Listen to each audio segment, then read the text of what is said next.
È martedì 29 ottobre, buongiorno Sicilia da Angelo Gagliano. E una buona mattinata anche da Marco Carli.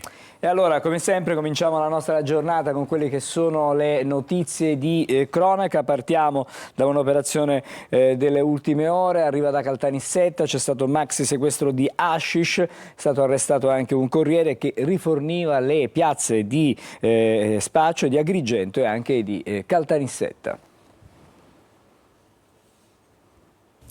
L'hanno ribattezzata Operazione Takeaway perché ormai l'hashish arriva a fiumi e direttamente a domicilio nelle case. La Guardia di Finanza di Caltanissetta ha arrestato un corriere della droga che riforniva le principali piazze di spaccio nissene ed agrigentine. I Baschi Verdi, attraverso un'accurata attività di indagine, hanno bloccato, in flagranza di reato, un cittadino originario della provincia di Agrigento che trasportava 200 panetti di hashish. In questo video vi proponiamo il momento in cui l'uomo viene intercettato dai finanzieri che gli intimano di fermarsi. La sostanza era occultata in involucri confezionati al fine di eludere eventuali controlli o la segnalazione da parte delle unità cinofile. L'uomo, su disposizione dell'autorità giudiziaria, è stato rinchiuso nel carcere di Agrigento. A seguito di ulteriori indagini, le Fiamme Gialle hanno rinvenuto altri 200 panetti di hashish per un peso complessivo di 40 kg. La sostanza stupefacente, immessa sul mercato, avrebbe fruttato oltre 400.000 euro. E adesso torniamo a occuparci della strage di Altavilla. Barreca ha dichiarato incapace di intendere di volere, lascerà dunque il carcere, sarà trasferito in una comunità sanitaria. Lascia il carcere Giovanni Barreca, il muratore sotto processo per aver ucciso la moglie e 2 dei 3 figli durante un drammatico esorcismo terminato in atroci torture fino alla morte ad Altavilla Milicia. Nonostante la gravità delle accuse, l'uomo non attenderà in carcere il processo, ma non sarà neanche libero. È stato infatti dichiarato incapace di intendere e di volere dai consulenti nominati dalla Procura di Termini Imerese, che hanno confermato la perizia difensiva. Barreca, un anno fa, insieme alla figlia 17enne reo confessa attualmente sotto processo davanti al Tribunale dei minori e con l'aiuto di una coppia di amici predicatori avrebbe torturato e ucciso durante il folle rito di esorcismo la moglie e i figli di 16 e 5 anni. L'uomo, difeso dall'avvocato Giancarlo Barracato, si trovava in carcere ma verrà trasferito in una residenza per l'esecuzione delle misure di sicurezza, una struttura sanitaria che ospita persone affette da patologie psichiatriche. In attesa di individuare la comunità REMS, Barreca verrà ospitato in un centro di transito ritenuto idoneo. Il prossimo 7 novembre invece il giudice del Tribunale per i minorenni nominerà un perito per valutare la capacità di intendere e di volere della figlia di Barreca superstite, che ha ammesso tutto davanti al Tribunale dei minori. La coppia di amici predicatori Sabrina Fina e Massimo Carandente invece si è sempre professata innocente. I 2 coniugi hanno sempre sostenuto di essersi recati nella casa della strage soltanto per pregare. Come ricostruito dalle indagini, le vittime furono torturate, colpite con padelle e attrezzi da giardino e da camino e il corpo della madre venne bruciato dopo la morte. Marco, adesso veniamo da te, veniamo ai quotidiani regionali. Immagino che su questo tema, su questo argomento ci saranno diversi approfondimenti. Eh sì, storia raccapricciante e tragica che conosciamo bene e che ritroviamo anche sulle prime pagine dei quotidiani regionali. Ad esempio su Repubblica Palermo troviamo questo richiamo in prima con foto, con questo titolo: la strage di Altavilla, Barreca via dal carcere, incapace di intendere e di volere. Reo confesso della strage di Altavilla Milicia dell'11 febbraio scorso, è stato dichiarato al giudice incapace di intendere e di volere sulla base della perizia dei consulenti della procura. Andrà in una residenza psichiatrica. Si trova anche ovviamente il pezzo all'interno del quotidiano La Repubblica, appunto di Palermo. I periti del giudice hanno appurato che uno degli autori del massacro non è imputabile. Un delitto, quello di Barreca, leggiamo all'interno del pezzo, che continua anche oggi a distanza di 8 mesi. Lo confermano i medici che lo hanno visitato, un delirio, scusate, quello di Barreca, che continua anche oggi a distanza di 8 mesi. Lo confermano i medici che lo hanno visitato nelle carceri di Palermo. Troviamo anche l'articolo sulla sulla Sicilia, eccolo qui, la perizia, strage di Altavilla, Barreca dichiarato incapace di intendere. Ora, appunto, come abbiamo sentito anche nel pezzo di Maglio Viola, lascerà il carcere. E c'è ancora cronaca, parliamo di un'altra morte bianca, c'è una nuova tragedia sul lavoro, questa volta a Termini Imerese, un operaio è stato travolto da un traliccio, i sindacati e la UIL parlano di strage inaccettabile. Era alla guida di un mini escavatore mentre stava eseguendo dei lavori di bonifica in un terreno nella zona di Termini Imerese quando è crollato un traliccio che lo ha travolto.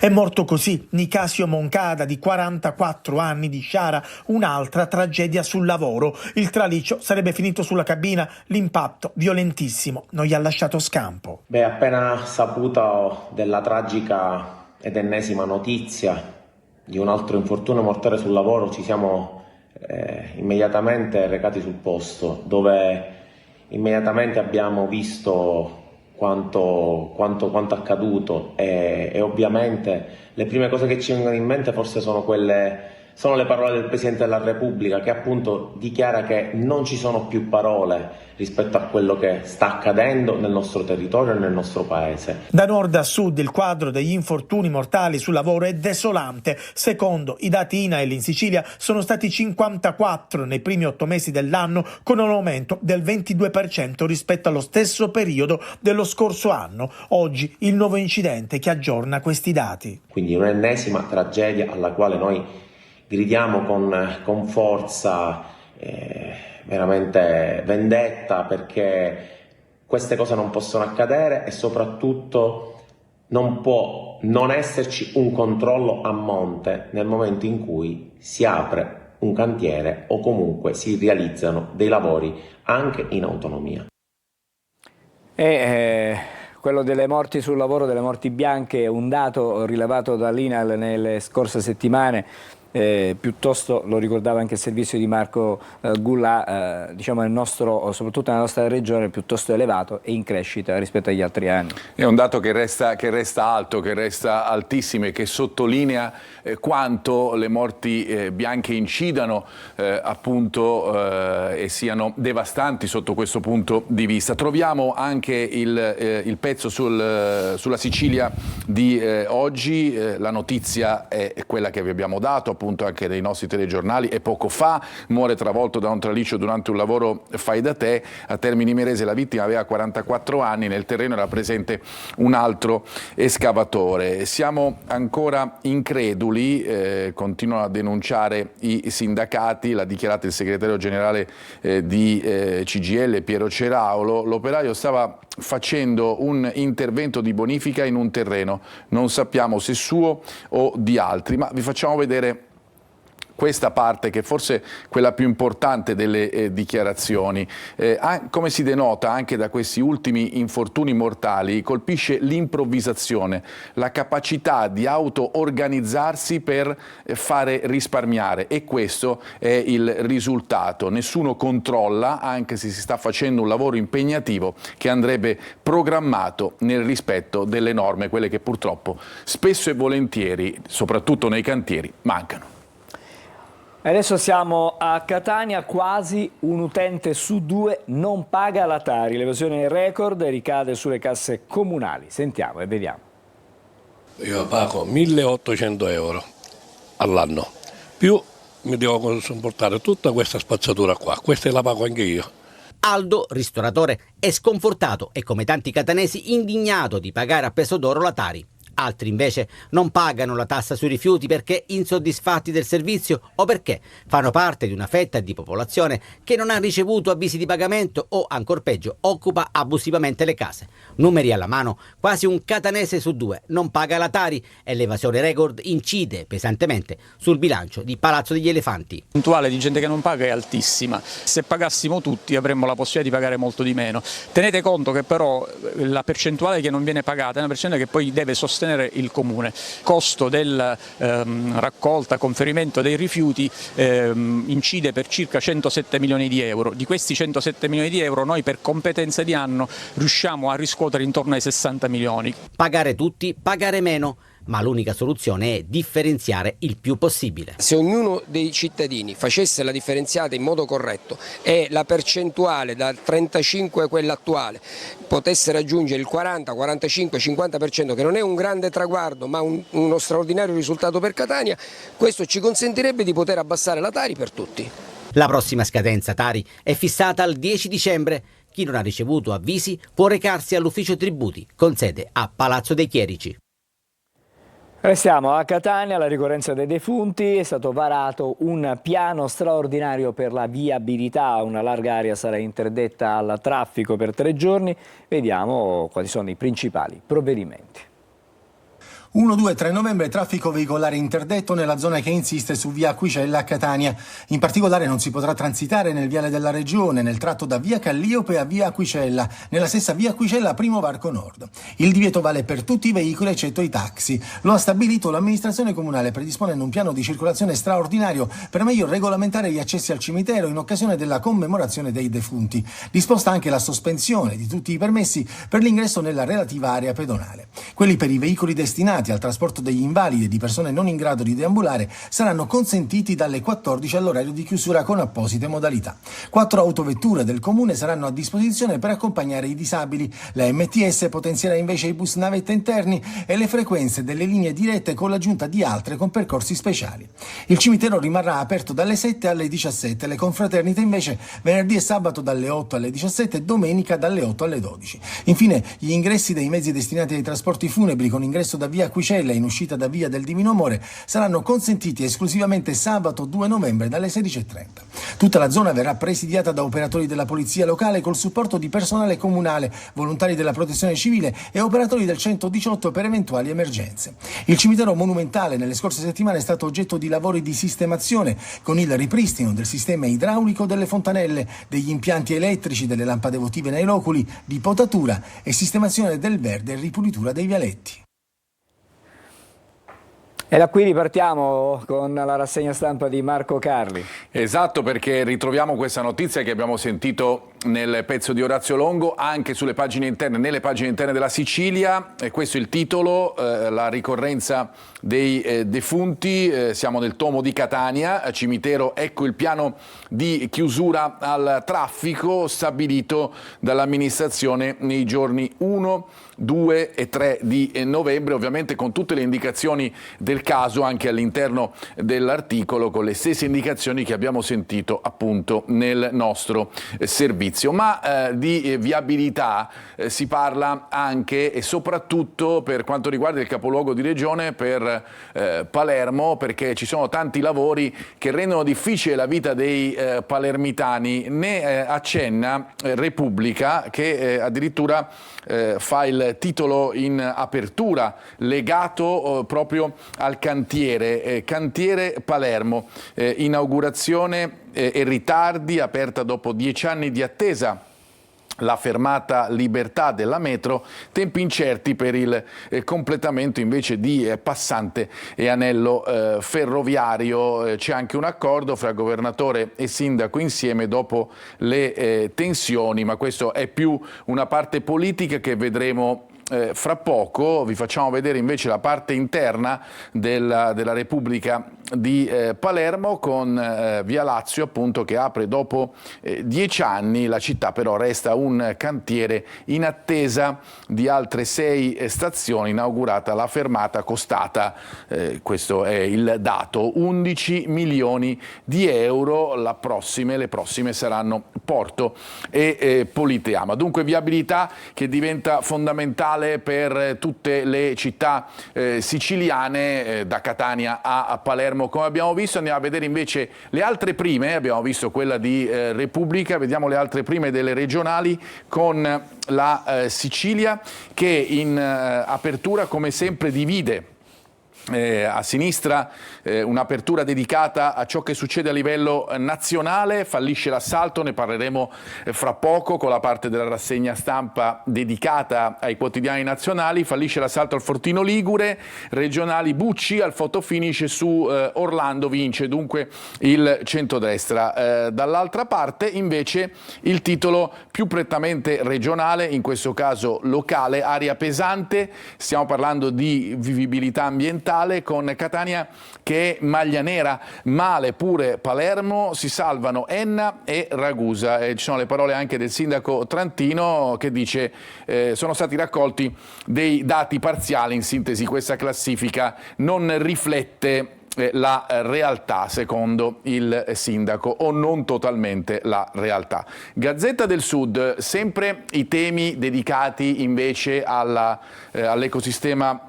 urbano, e stiamo praticamente nella stessa classifica che abbiamo letto sulla Sicilia. Ecosistema Messina risale, i riscontri migliori su rifiuti e trasporti, ancora male per Verde e piste ciclabili. Non solo hanno scalate 28 posizioni dalla 96esima alla 68esima nella classifica di Legambiente e Sole 24 Ore. Dalla Gazzetta del Sud al Giornale di Sicilia invece, dove il tema fondamentale è quello del reddito sociale, che poi viene chiamato anche in un altro modo, lo vedremo anche nelle pagine interne dei quotidiani, reddito sociale già battaglia, questo è il titolo del Giornale di Sicilia, l'iniziativa lanciata da Schifani per aiutare le famiglie povere accende il dibattito. Per CGIL, Will e populismo, la CISL è invece favorevole, intanto il Movimento 5 Stelle tenta il blitz d'aula per innalzare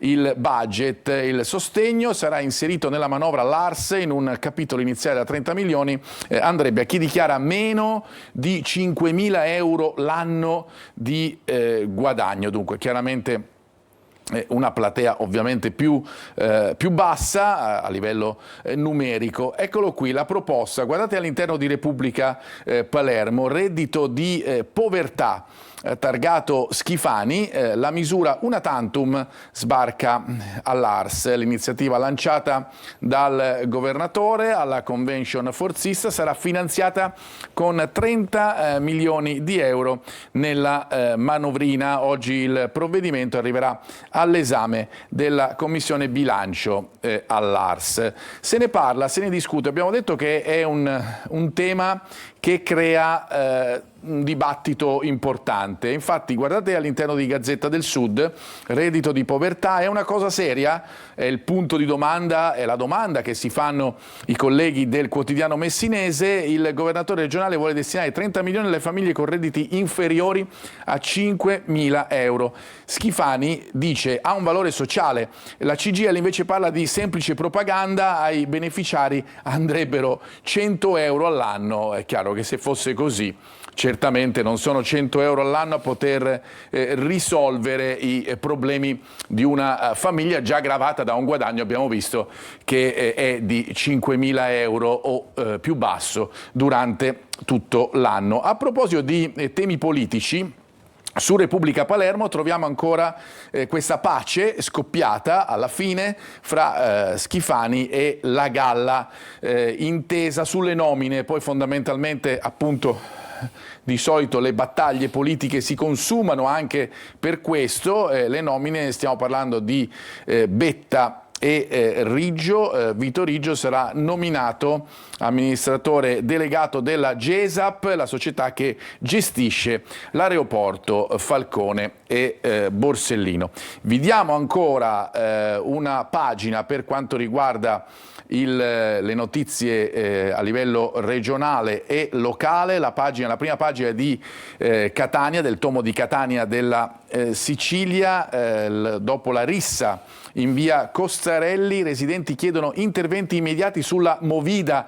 Ne parliamo spesso per quanto riguarda Palermo, la Movida, ma anche Catania ovviamente ha le sue battaglie da combattere, stanchi delle guerriglie urbane, chi vive in centro e sul piede di guerra, servono provvedimenti da parte della Giunta. Avevamo parlato prima dell'ecosistema urbano, un altro taglio viene dato sulla prima di Catania, troppe auto in una città con poco verde e con poche piste ciclabili. Si torna poi sul diabolico caso di Mister Bianco, con la Corte d'Assise d'Appello che ha confermato la sentenza di primo grado, killer su commissione, 2 imputati condannati all'ergastolo. I 2, si legge nell'articolo, furono ingaggiati dalla moglie della vittima, ma la difesa è pronta al ricorso. Angelo, a te. Grazie allora Marco. Come sempre a quest'ora adesso apriamo il nostro collegamento con la Polizia Stradale del compartimento della Sicilia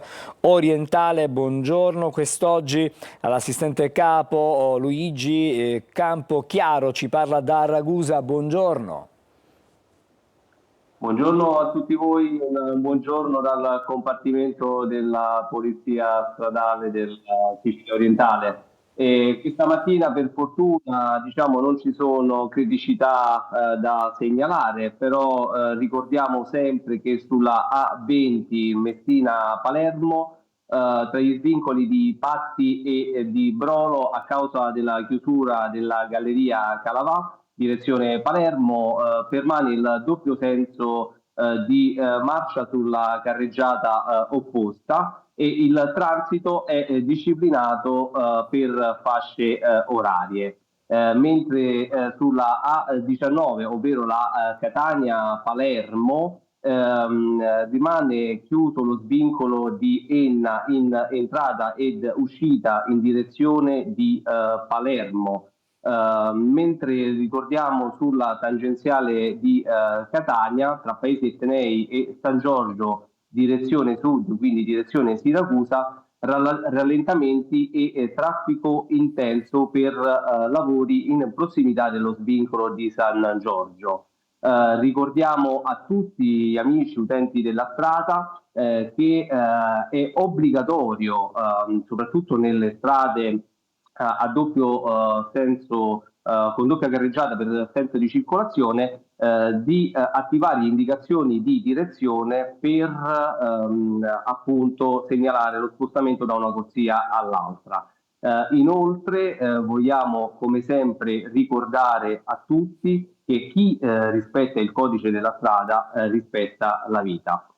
Con questo vi saluto, vi auguro una buona giornata e buona strada a tutti. Grazie a lei, buon lavoro, grazie all'assistente capo Luigi Campochiaro della Polizia Stradale, compartimento Sicilia orientale. Diamo uno sguardo, abbiamo le immagini, eccole qua, le vediamo sulla circonvallazione di Catania, siamo all'altezza del Tondo Gioieni, sembra una giornata, grazie anche probabilmente alle condizioni meteo favorevoli, per cui il traffico sia rilento, ma non ci sono, almeno a quello che vediamo, degli ingorghi, forse più lento il traffico in direzione Mister Bianco verso il Policlinico di Catania anche. Allora torniamo in studio solo per un breve passaggio, per dire che adesso ci fermiamo appena qualche momento e dopo riprenderemo con la rassegna stampa, questa volta con i fatti nazionali ed internazionali.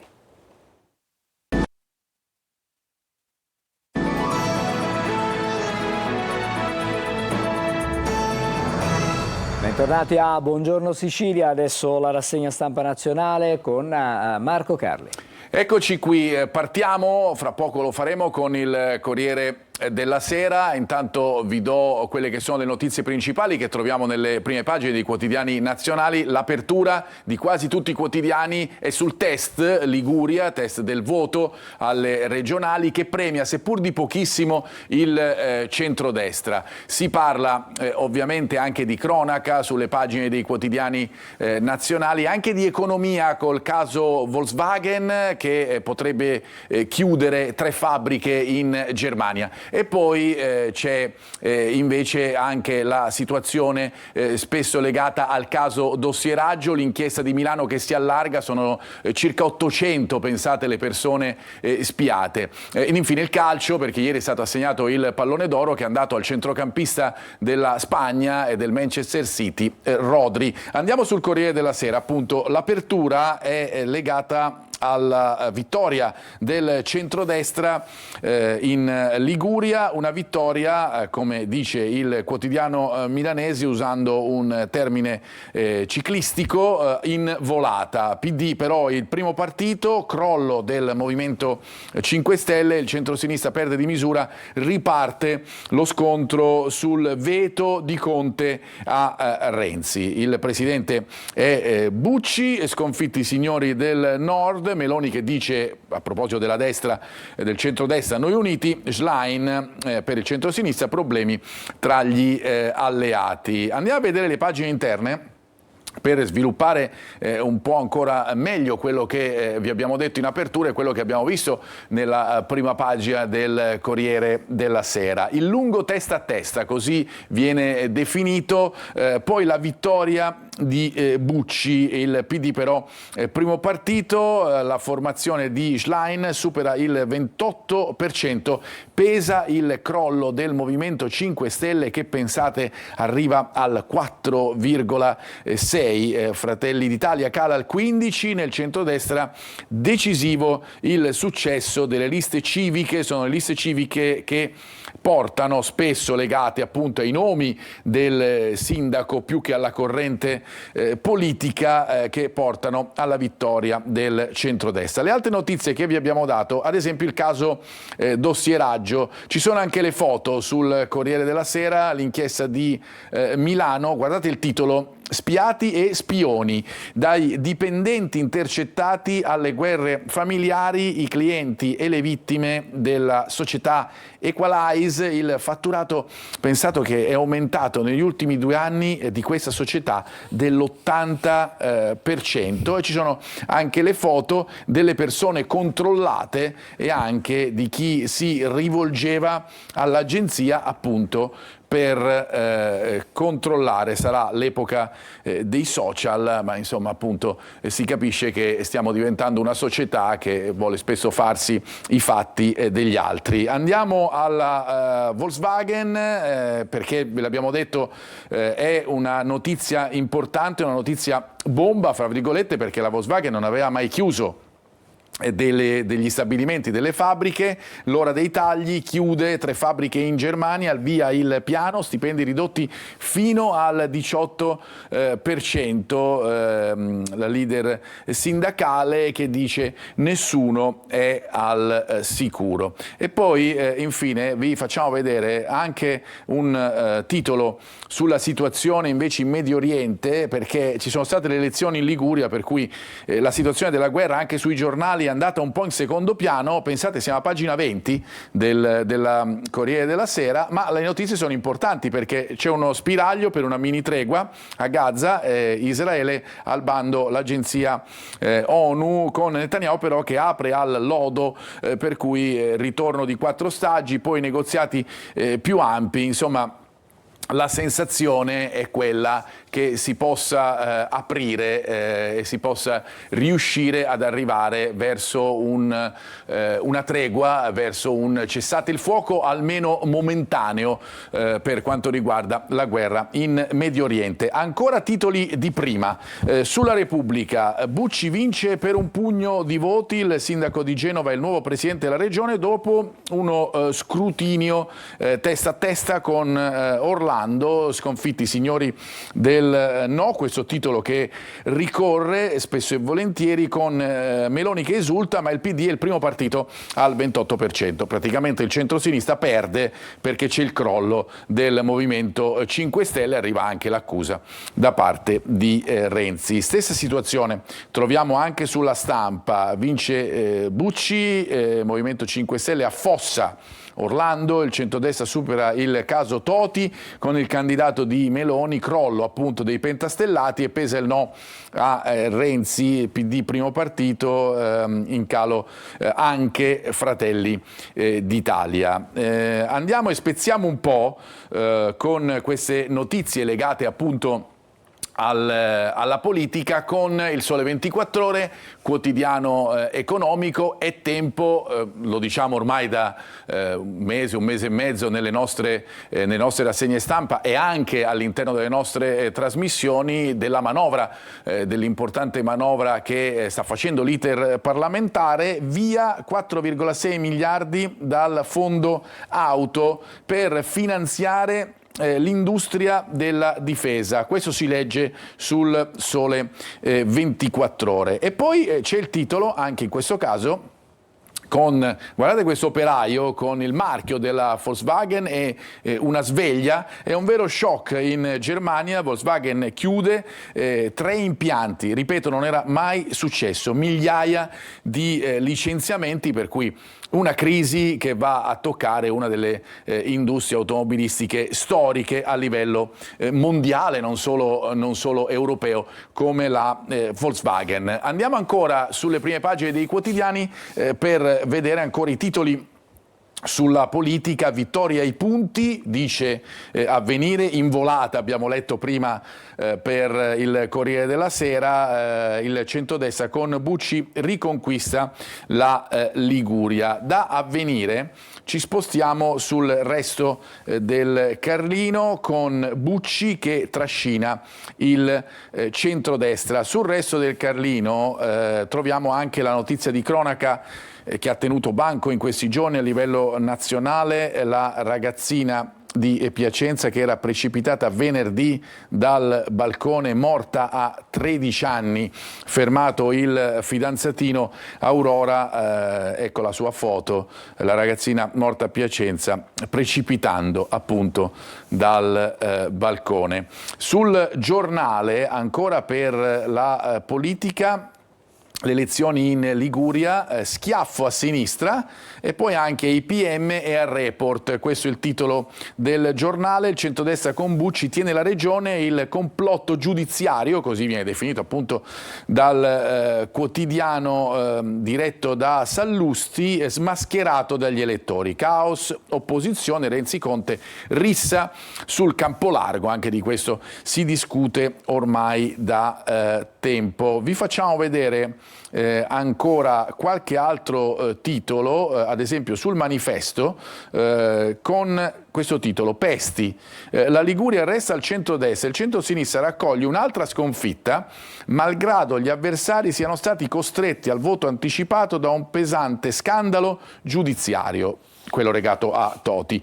Bucci vince e Orlando perde di misura, ma è un rovescio pesante che ridà fiato al Presidente del Consiglio, a Meloni. Vi dicevamo però che l'altra notizia che troviamo sulle prime pagine dei quotidiani nazionali è quella legata invece al caso dossieraggio, alle persone che vengono spiate, così si può dire, e troviamo appunto ad esempio su Milano Finanza, il quotidiano dei mercati finanziari, questo titolo: i veri conti degli spioni, l'indagine sugli accessi alle banche dati si allarga, hackerata la centrale di Consob, controllati i fratelli del vecchio e la vedova Zampillo, l'eredità di Leonardo nel caos.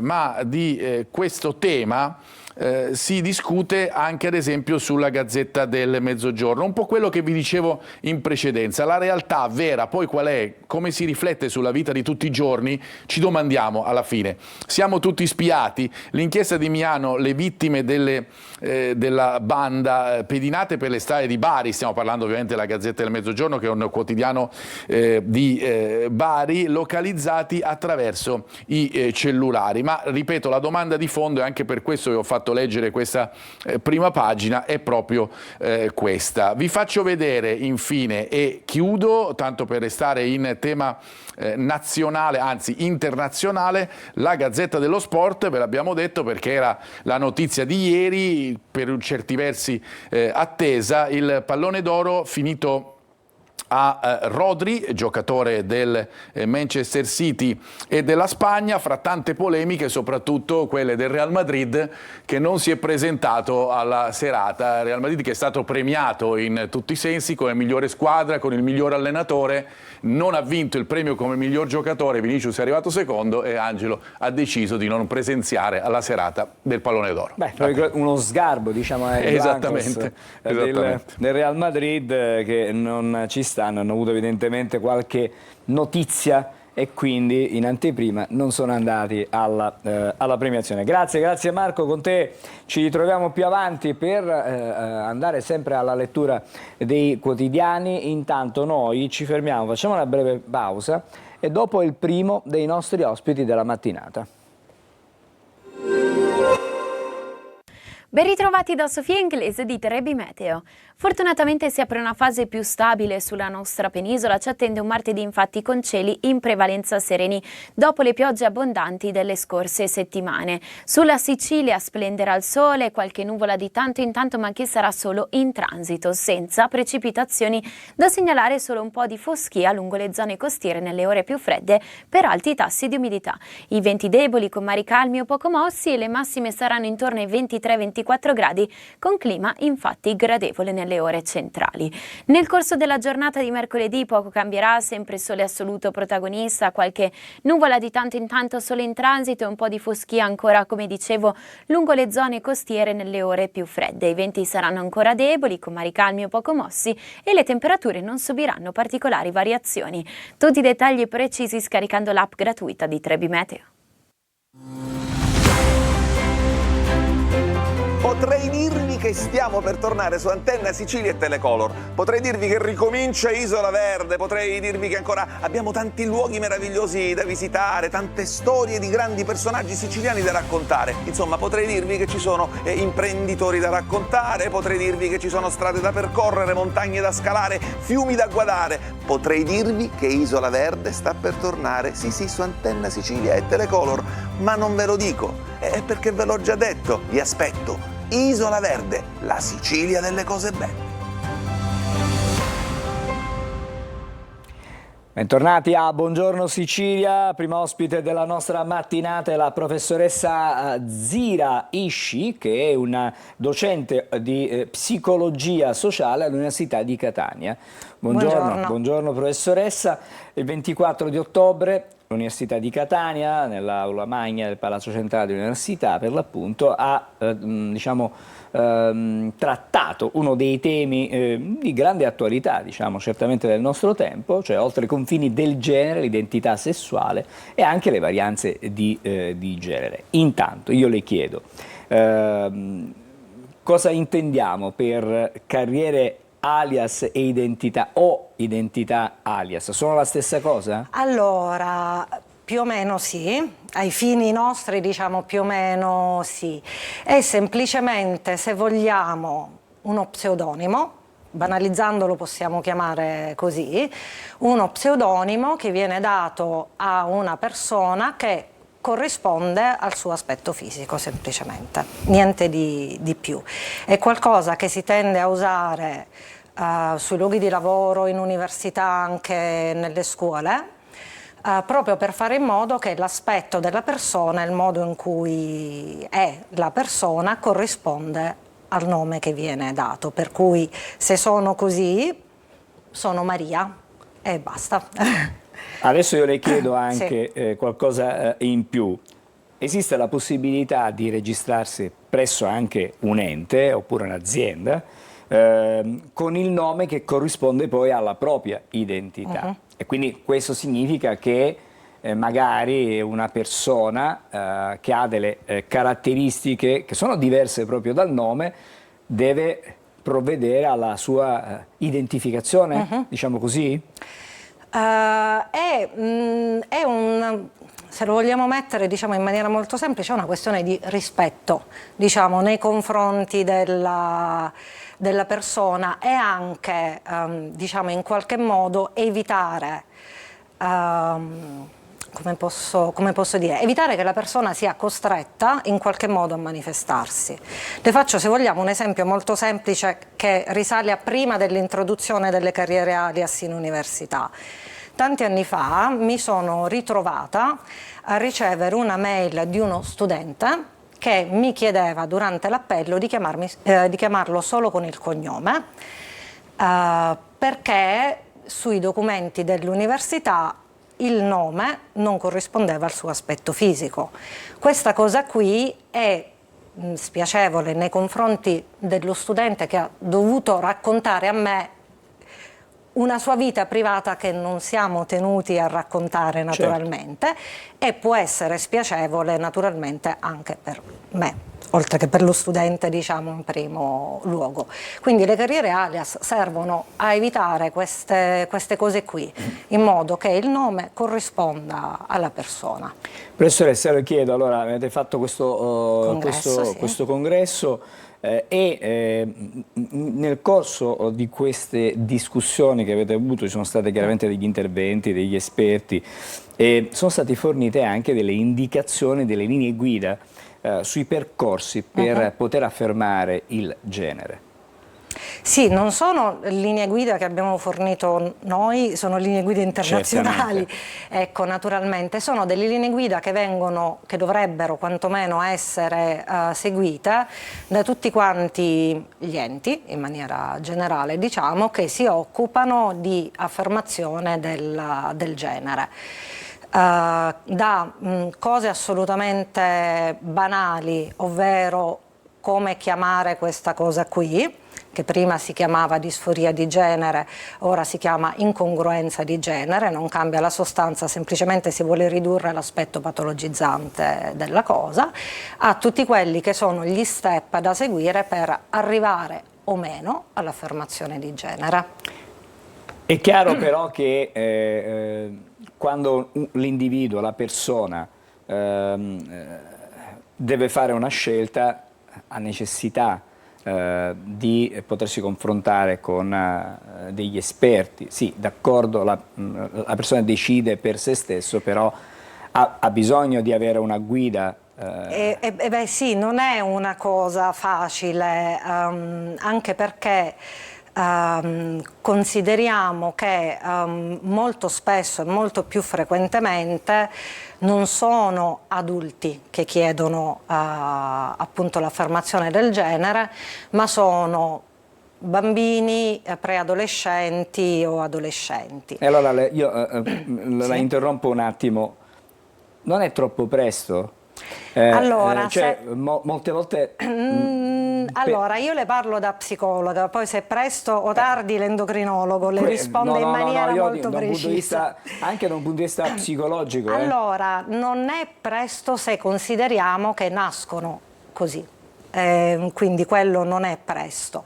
Naturalmente, proprio perché trattasi di minori, quindi legalmente diciamo, non capaci di intendere e di volere, naturalmente il percorso con loro è più approfondito, non è qualcosa che si prende alla leggera, ok? Intraprendere un percorso di affermazione di genere non è come andarsi a fare un tatuaggio, sostanzialmente, per cui si tenta come prima cosa di capire se è questo il malessere della persona o se ci sono, diciamo, altre tipologie di malessere sottostanti, e poi come si è concluso, diciamo, la frase che per me è un po' la frase simbolo del convegno.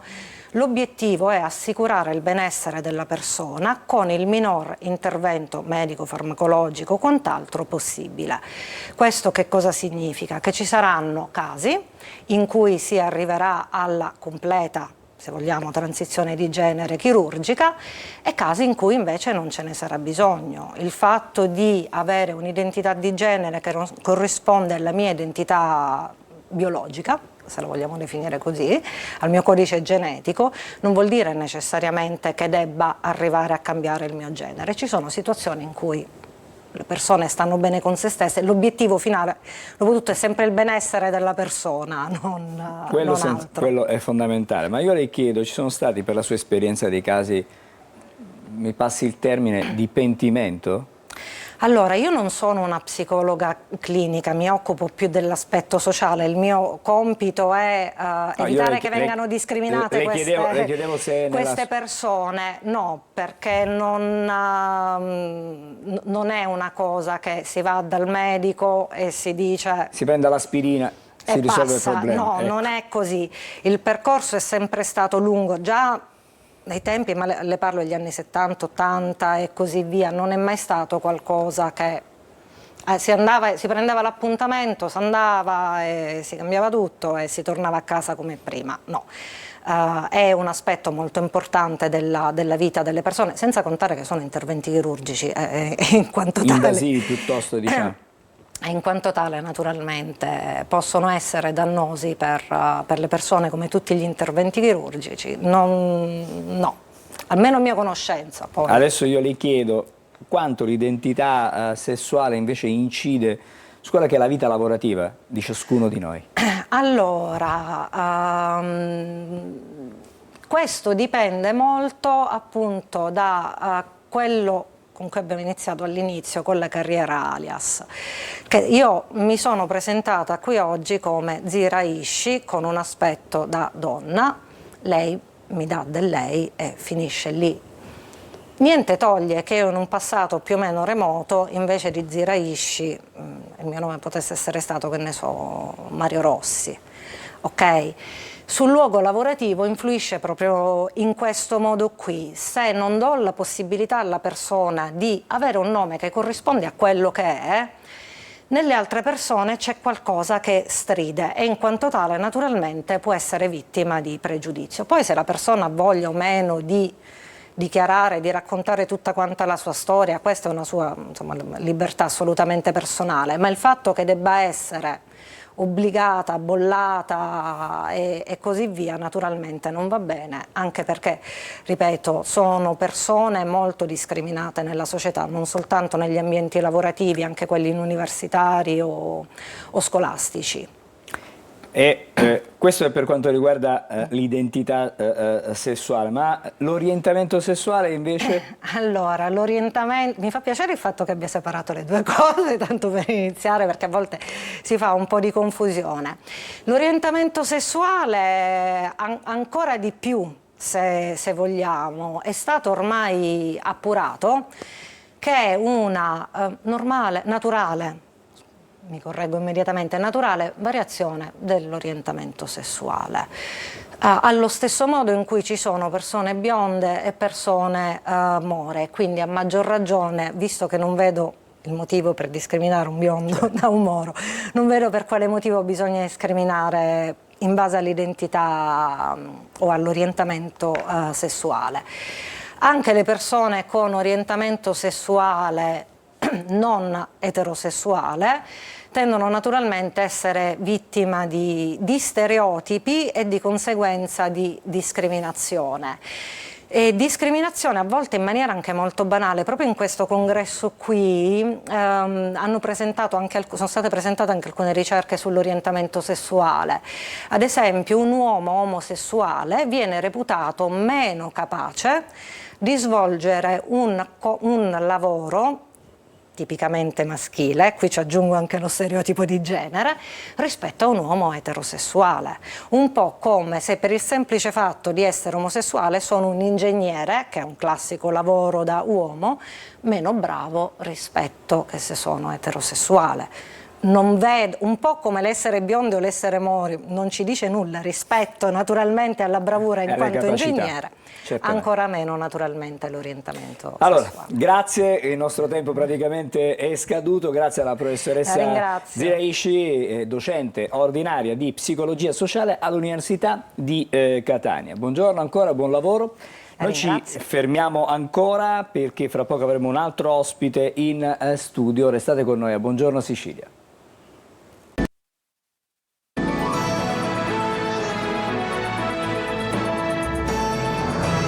Eccoci di nuovo insieme a Buongiorno Sicilia, do il benvenuto al dottore Antonino Ciaola, buongiorno. Buongiorno a voi. Vicequestore della Polizia di Stato.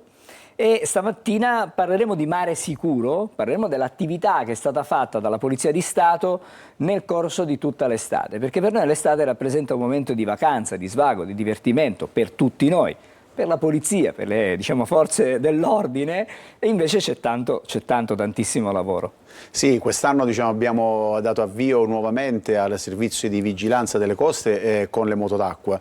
È un servizio che permette di avvicinarci proprio a riva, tanto di essere assolutamente diventati appunto gli idoli. I ragazzi sono diventati gli idoli un po' dei bambini, perché arrivati in spiaggia hanno avuto modo anche di stare insieme ai poliziotti e proprio anche fare le fotografie di rito con le nostre moto d'acqua, ma nel contempo abbiamo garantito per fortuna la sicurezza, concorrendo ovviamente anche con la Capitaneria di Porto. Abbiamo concorso nella vigilanza delle coste, proprio perché la specificità del nostro servizio permette di avvicinarci molto, non avendo proprio l'elica, una cosa proprio assolutamente tecnica, alle coste, ed evitare quei comportamenti che mettono a rischio in particolar modo i bagnanti, ma gli stessi diportisti. Quali sono i comportamenti, quelli che i diportisti non dovrebbero fare? La navigazione sotto costa, quella è la più pericolosa in assoluto. Storicamente purtroppo Catania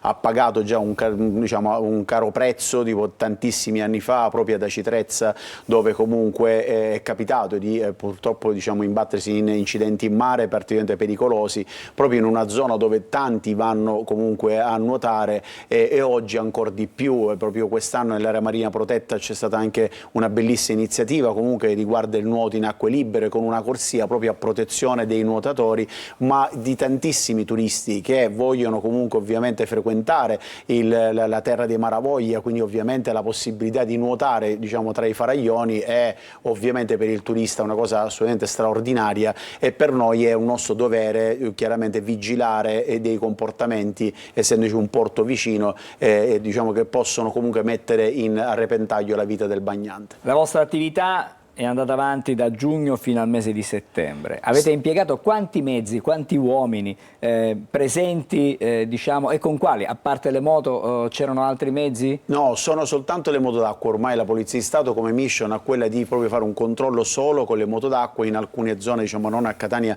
anche con dei gommoni, quindi con dei mezzi proprio specifico, per la possibilità di andare sotto costa, cosa che le motovedette più grandi non possono fare, perché ovviamente il fondale non lo permette. Sono 2 moto d'acqua impegnate dalle 8 alle 20, proprio nella fascia ovviamente dove c'è luce, quindi la possibilità appunto di controllare, e gli uomini comunque che hanno lavorato, sono un team di 5 persone che si sono alternate per garantire dalle 8 alle 20 il servizio per tutta l'estate, che si è protratto, viste le temperature, anche oltre, ma ovviamente abbiamo avuto la possibilità di vigilare sia dalla parte appunto della playa, quindi nella parte sabbiosa, sia ovviamente nella parte appunto della costa, della riviera, comunque fino arrivando appunto a Capomolini. Solitamente quella è la zona che abbiamo pattugliato.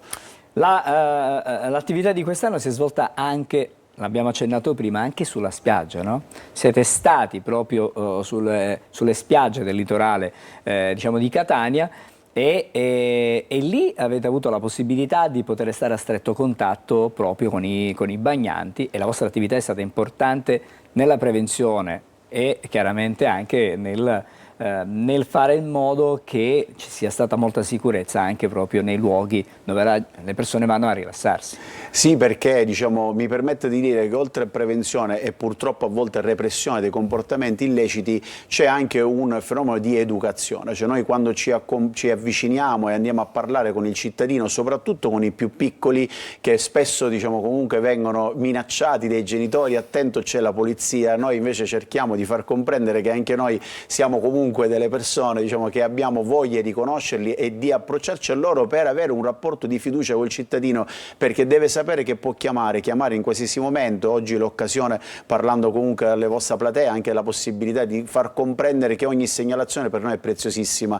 È un errore pensare di vabbè, tanto io disturbo, che cosa chiamo a fare la polizia? No, bisogna appunto che il cittadino sappia che può chiamare in qualsiasi momento. La chiamata, lo ricordo, al 112 è il numero di emergenza, una chiamata gratuita che permette di segnalare ogni comportamento, poi starà a noi l'intervento calibrarlo con urgenza, senza urgenza, farlo il giorno dopo in base a quello che viene segnalato. Quest'anno ad esempio abbiamo avuto delle segnalazioni anche nei lidi dove purtroppo a volte non venivano rispettate, diciamo, delle regole, ad esempio sul numero dei bagnini presenti negli stabilimenti balneari, che anche lì fino a quando va tutto bene noi siamo tutti felici e va bene così, però la presenza dei bagnini in un giorno ad esempio di mare dove comunque il mare non permette le condizioni appunto di balneabilità, diciamo di fruibilità del mare, è importante ad esempio che intervenga tipo comunque un numero di bagnini adeguato rispetto proprio, perché la norma poi lo prevede, rispetto ai metri quadri diciamo che occupano e rispetto anche dei posti appunto che hanno disponibili e quindi dal numero ovviamente di clienti, ecco, che ha il lido.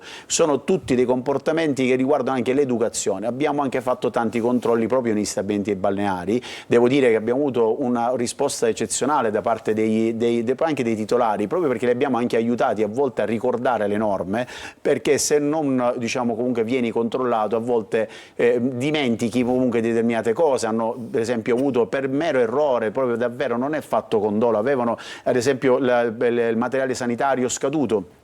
Sono delle piccole cose che però è importante che tu li debba manutenere, diciamo, per la stagione balneare. E non è facile lavorare però per voi nelle nostre condizioni meteo, no? Perché chiaramente sulla spiaggia forse si avverte di più il caldo, no? Moltissimo, no, infatti sembra un servizio assolutamente divertente. Io ho tanti dei miei ragazzi che vogliono fare questo servizio e chi è che lo fa dice sì, attenzione, però è bello quando stai mezz'ora, 40 minuti, utilizzi la moto d'acqua per gioco, quando invece lo fai per lavoro e stai anche 8-10 ore non è assolutamente un gioco, è un lavoro molto difficile e soprattutto devi mantenere uno standard, diciamo, di efficienza fisica, perché loro anche hanno un addestramento fisico particolare e infatti noi facciamo anche degli addestramenti specifici. Quest'anno ne abbiamo fatto uno proprio insieme al nucleo elicotteri, il nostro che veniva da Palermo, e insieme appunto diciamo anche ai vigili del fuoco, proprio per un recupero di persone in mare, perché devi mantenere altissimo lo standard di efficienza, perché quando ti capita di dover soccorrere qualcuno il tuo livello, diciamo, di efficienza professionale deve essere al top, non puoi permettere, diciamo, un errore, altrimenti diventi anche tu soggetto da soccorrere e quindi è un errore enorme per noi. Prima di salutarci un po' di numeri di questa vostra attività, perché leggo che avete identificato 500 persone, grosso modo, di cui 125 già note diciamo alle forze dell'ordine, alla polizia, e avete controllato anche 190 imbarcazioni. Avete levato anche delle multe, perché chiaramente evidentemente se c'erano delle irregolarità vanno sanzionate, e le vostre moto hanno percorso oltre 2000 chilometri, quindi diciamo davanti al nostro mare, alle nostre coste, avete fatto avanti e indietro, continuamente. Tutto il giorno, continuamente, senza mai fermarci, con la possibilità appunto di una turnazione che permettesse proprio, diciamo, un impiego di vigilanza sulle coste che il nostro questore ci ha chiesto fortemente, proprio perché è un servizio, diciamo, per il cittadino fondamentale. La sicurezza in mare per chi è che comunque vive in una città di mare è un obiettivo primario, non si può comunque sicuramente per trattarlo come un argomento secondario.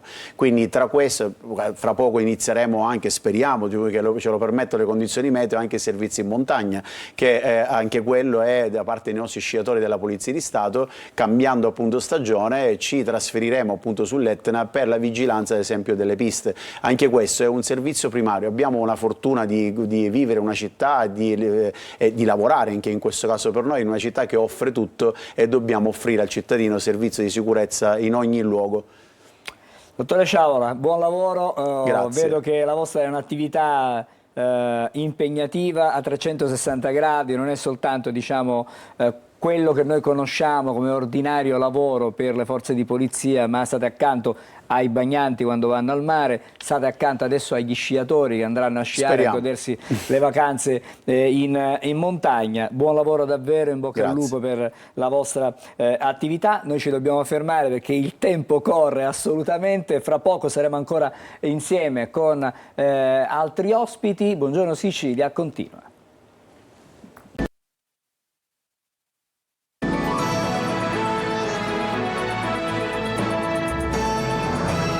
Eccoci di nuovo insieme, buongiorno Sicilia. Adesso parliamo diciamo della città di Catania, ma vista da un punto di osservazione particolare. Lo facciamo con il presidente dell'Ordine degli Architetti di Catania, la dottoressa Veronica Leone. Buongiorno intanto. Buongiorno a tutti. Allora, lei ha una responsabilità, diciamo fra virgolette, quella di essere la prima presidente dell'Ordine degli Architetti di Catania, donna. E lei mi raccontava prima, diciamo, non è nuova, non si sta insediando adesso, ha già lavorato, era vicepresidente vicario, adesso è diventato presidente, conosce benissimo la materia, sa quali sono, diciamo, i temi che sono sul tavolo, sul vostro tavolo. Dal suo punto di vista, da parte vostra, il dialogo con le istituzioni, a che punto è? Se si può migliorare, se può dare qualcosa in più? Sì, intanto buongiorno e grazie dell'opportunità, che non è tanto alla persona del Presidente dell'Ordine quanto all'ente, all'istituzione, che è giusto che stia nel territorio e che sia presente e che dialoghi col territorio, così come mi ha appena detto lei. Ci tengo a dire due cose: l'Ordine non è solo l'Ordine degli Architetti, ma noi rappresentiamo ben 4 categorie professionali: architetti, paesaggisti, pianificatori e conservatori. Già dal titolo si capisce quanto sia grande la responsabilità che io sento pienamente del ruolo che il Consiglio ha deciso di affidarmi per completare questa consigliatura. E inoltre la seconda cosa, ricordiamo che l'Ordine della Provincia di Catania, io stessa sono di Caltagirone, ci tengo a dirlo, che l'Ordine deve rappresentare il territorio della provincia e non solamente una parte di essa. Certo. Come prima cosa bisogna senza dubbio continuare con l'attività di dialogo e di confronto che già l'Ordine fa da diversi anni con le associazioni territoriali, con le amministrazioni, con la categoria degli architetti, con i cittadini e con le città.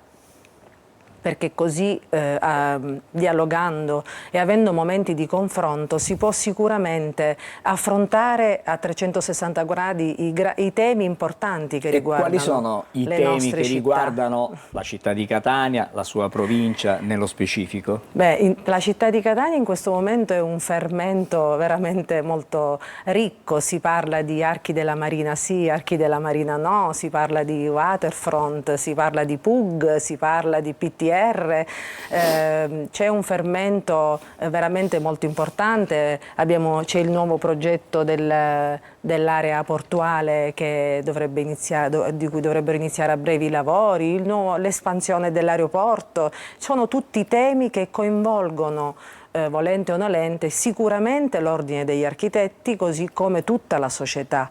Quindi sì, l'Ordine partecipa e parteciperà con la realizzazione di eventi, di incontri, di momenti di dialogo e di confronto, in concerto anche con gli artiordini professionali, per guardare a 360 gradi queste tematiche e riuscire a essere presenti nella città, nel dialogo che riguarda le trasformazioni delle città. Presidente, io non la voglio mettere in difficoltà, ma lei ha citato alcuni dei temi di cui si dibatte, di cui si discute. Uno dei temi più, diciamo, caldi, uno dei temi più sentiti della città di Catania è quello degli archi della Marina, sì o no?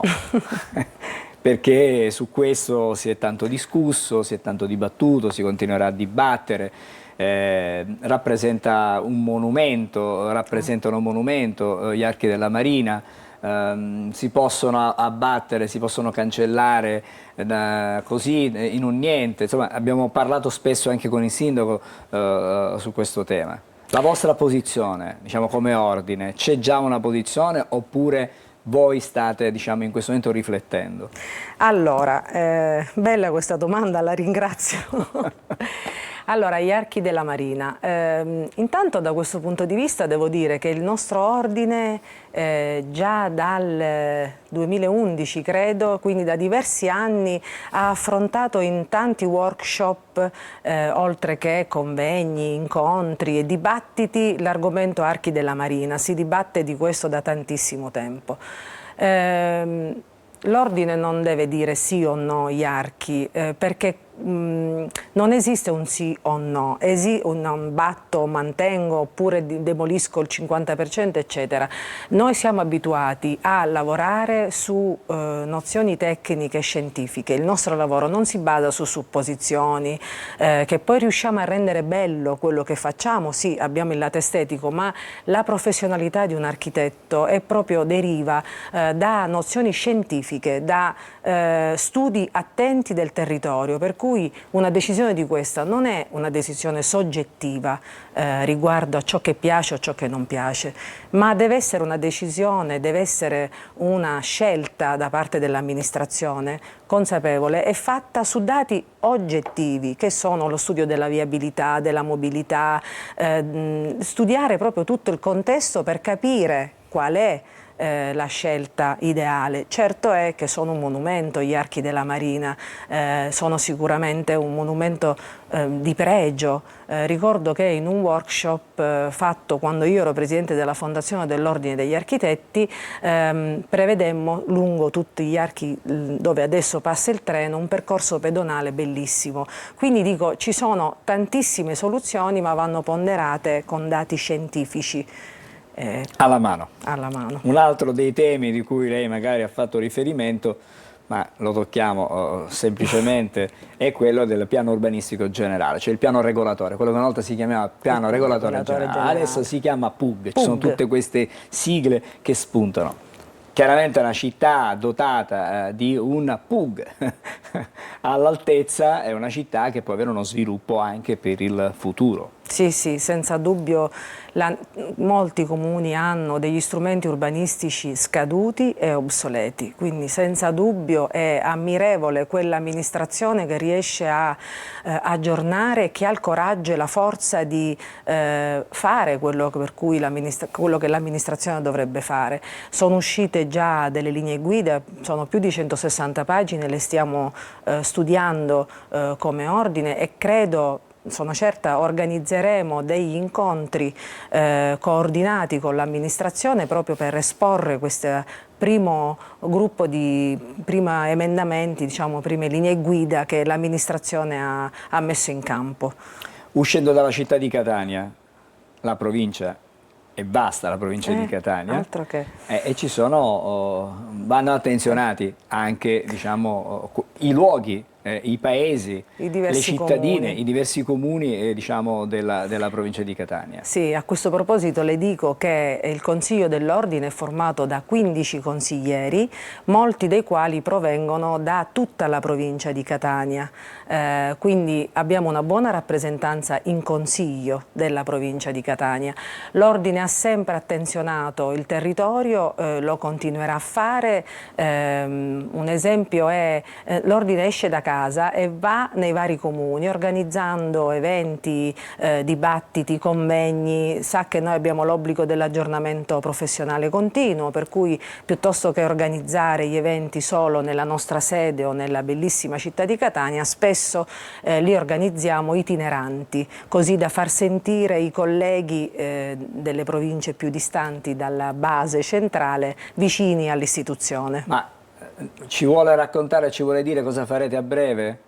Avete già in programma qualcosa da qui a breve? Diciamo che intanto vogliamo proseguire le attività avviate che sono tutte valide e diciamo, non dobbiamo scoprire il vaso di Pandora, ecco, proseguire le attività già avviate. Ho in mente una serie di eventi di formazione professionale d'eccellenza che insieme al Consiglio spero di portare avanti prossimamente. Bene, allora, prima di chiudere le faccio un'ultima domanda. Si avvia alla conclusione questo suo mandato, un anno ancora? Quasi un anno. Un altro anno ancora. Per il futuro lei pensa di poter essere ancora in prima linea, ha voglia di stare lì in prima linea, oppure si augura un ricambio, che ne so, magari, perché chiaramente ci può essere anche stanchezza, no? Quando uno per tanto tempo porta avanti un progetto, però vedo che lei è molto... Partecipare alle attività dell'ordine è una cosa che fai per passione. per piacere, perché vuoi dedicare la tua competenza all'istituzione. Non lo so, intanto guardiamo ad oggi. Io sono già da diversi anni all'interno dell'ordine, quindi ho già dato abbastanza, continuerò a dare fino a quando il Consiglio vorrà darmi questa fiducia, no? È una scelta collegiale. Che spetta al Consiglio. Bene, d'accordo, grazie, buon lavoro a lei, buon lavoro al Consiglio, perché vedo che avete tantissimo lavoro da portare avanti. Noi ci dobbiamo fermare fra poco, dopo le pillole dell'Almanacco, ci collegheremo come sempre con Marco Amato, cambieremo totalmente argomento e andremo a vedere cosa ci dicono le stelle per oggi. A fra pochissimo. Oggi, 29 ottobre, si celebra la giornata dedicata all'ictus cerebrale. L'ictus si verifica quando un'arteria cerebrale si rompe o viene occlusa ed è la principale causa di disabilità nel mondo. Colpisce infatti ogni anno più di 12 milioni di persone. È importante ribadire che in buona percentuale questi casi potrebbero essere prevenuti grazie a stili di vita adeguati, seguendo un'alimentazione corretta, bilanciata e sana, come quella prevista dalla dieta mediterranea, astenendosi dal fumo, controllando pressione arteriosa, colesterolo, glicemia e fibrillazione atriale, oltre che limitando il consumo di alcol. Ma sapete che nel Sole ci sono delle macchie? Il Sole è la stella più vicina a noi, è una nana gialla, quindi una stella di medie dimensioni e genera la propria energia per fusione nucleare. Si stima che sia a metà della sua vita e probabilmente rimarrà stabile ancora per 5 miliardi di anni. Le macchie solari sono delle zone relativamente fredde e scure della fotosfera, uno degli strati del Sole, e sono causate dalla concentrazione del campo magnetico del Sole che ostacola la trasmissione di calore verso l'esterno.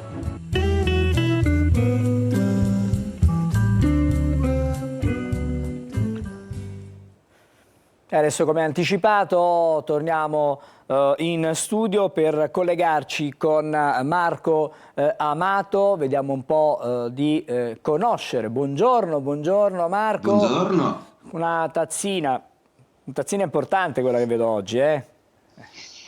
Beh sì, è una bavarese molto ben lavorata, dipinta a mano e con perfili e manico di Nino Zecchino.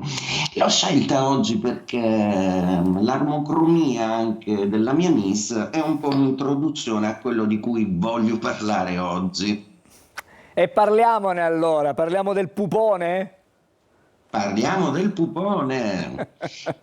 Francesco Totti, detto il pupone, è per adesso al centro di un gossip vari ed eventuali. Ecco, è un variegato con brio, diciamo, adesso il suo panorama sociale. Spaziamo dalle sue relazioni con la Bocchi, con la Maria Luisa Jacobelli, presunte liaison che non meglio identificate. È stato pure tapirato recentemente per questo. Inoltre Rocco Siffredi, niente meno, lo designa come suo erede spirituale, chiaramente, di una continuità di talento che vede in lui. Ebbene, chissà, ma forse per distogliere un po' tutti, il pupone ci sorprende con una sorpresa incredibile, ovvero afferma a 48 anni, splendidamente portati chiaramente, di voler ritornare in campo, anche perché asserisce di aver avuto anche delle proposte dalla Serie A, si presume la squadra del Como. Sarebbe la prima volta nella storia del calcio che un atleta che ha già compiuto assolutamente una brillantissima carriera, dopo anni di inattività scende in campo di nuovo a 48 anni. Cosa succede quindi secondo le stelle nella vita del pupone? Il pupone bilancia e proprio questo segno zodiacale, oggi c'è la luna tra l'altro in bilancia, proprio per questo l'ispirazione nacque, Ecco, vedete, è un segno zodiacale che è stato staticizzato per anni e che ha avuto delle problematiche che riguardavano la famiglia, la legalità, la risistemazione e l'ordine costituito della loro vita. I Bilancia in questo ci tengono molto e sono molto puntuali, è il segno dell'armonia e anche del legame e delle cose corrette, del bilanciamento delle cose. Sorprenderci però in questo senso, dare una svolta, questo accade grazie ai transiti, proprio perché i Bilancia stanno letteralmente rinascendo e stanno di nuovo pensando di nuovo a sé e a come possono stare bene. Non è solo un segno zodiacale che a un certo punto evolve e cambia, ma è anche il suo pianeta guida che si trova in una condizione favorevole più o meno, ovvero Bilancia è segno di Venere, per cui Venere in Sagittario, segno dello sport, segno di fuoco e segno dell'istinto. Qualunque decisione prende il pupone, in bocca al lupo. Sicuramente l'astrologo prevede che sì, qualche tentativo ci sarà e lo vedremo di nuovo in campo, magari in una veste che proprio non ci aspettiamo. In bocca al lupo, pupone, e grazie per la tua grande prova atletica che hai regalato a tutto lo sport italiano. Luna in Bilancia, come dicevo, quindi Gemelli, Bilancia, Acquario oggi in pole position. Va bene agli Aria, quindi va bene anche a Leone e Sagittario, perché sono di fuoco, un po' meno ad Ariete, perché se la Luna in Bilancia è in opposizione all'Ariete, la Luna rappresenta il modo di vedersi, quindi emotività che viene ripresa è una conquista dell'io un po' più sicura. Come oggi un po' più sicuri chiaramente sono gli Acquari e i Gemelli, che sono sicuramente in pole position. Cosa fanno gli Acqua e i Terra? Toro sicuramente si sente un pochino disatteso quando la Luna è in Bilancia, si perdono un po' le coordinate e Venere per adesso è troppo distante. Capricorno e Vergine invece si sentono un po' più contrastati in amore i Capricorno, mentre invece i Vergine sono emotivi, fragili e vogliono prove d'affetto, essere rassicurati. Per ultimi gli Acqua, Cancro, Scorpione e Pesci. Ecco, il Cancro ha la Luna oggi in quadratura, quindi la Luna è proprio il suo pianeta, quindi deve stare attento a non esagerare o a non buttarsi troppo giù, mentre invece lo Scorpione beneficia di questa Luna in termini intuitivi, quindi oggi attenti perché gli Scorpioni hanno le antenne ancora più tese del solito.